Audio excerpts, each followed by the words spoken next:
De retour en France le temps de quelques jours, Omar Sy est rentré faire la promotion de son nouvel ouvrage, Viens, on se parle, publié ce mercredi 24 avril aux éditions Albin Michel.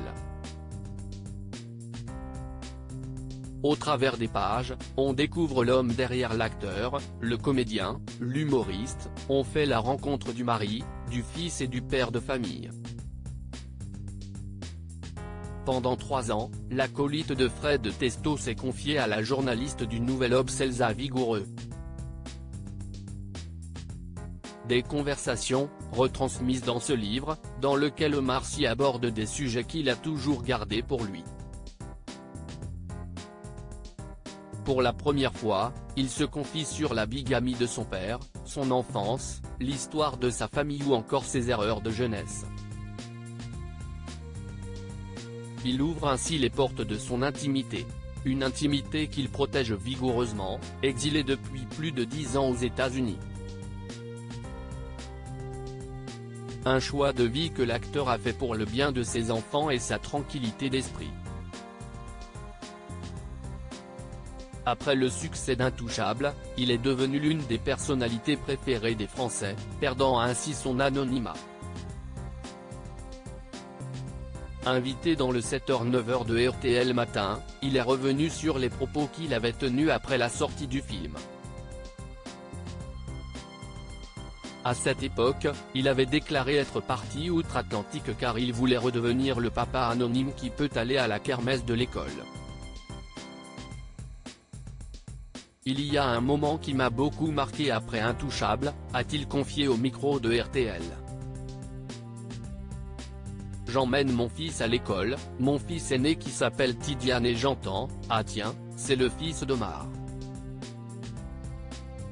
Or, avant ça, j'étais le père de Tidiane.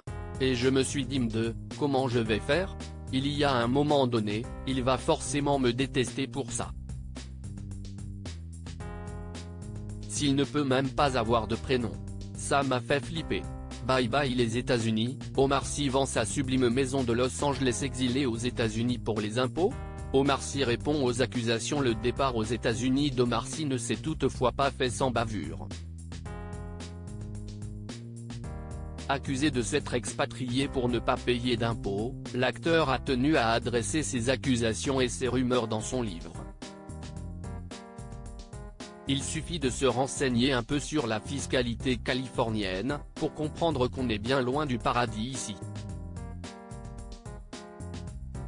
Est-il utile par ailleurs de préciser à ceux qui voudraient trop là oublier que je suis aussi un citoyen français, et qu'à ce titre, je paie des impôts à la France, chaque fois que j'y travaille. Donc, que les rageux pensent ce qu'ils veulent, a-t-il asséné avec son habituel franc-parler, ajoutant qu'il continuait de travailler en France et qu'il contribuait donc à son économie. Si je montrais ma feuille d'impôt, ça fermerait pas mal de becs.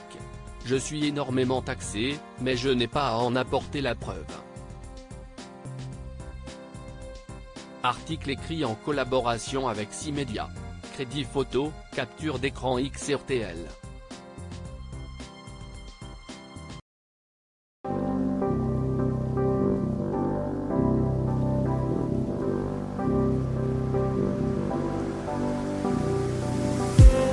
I just need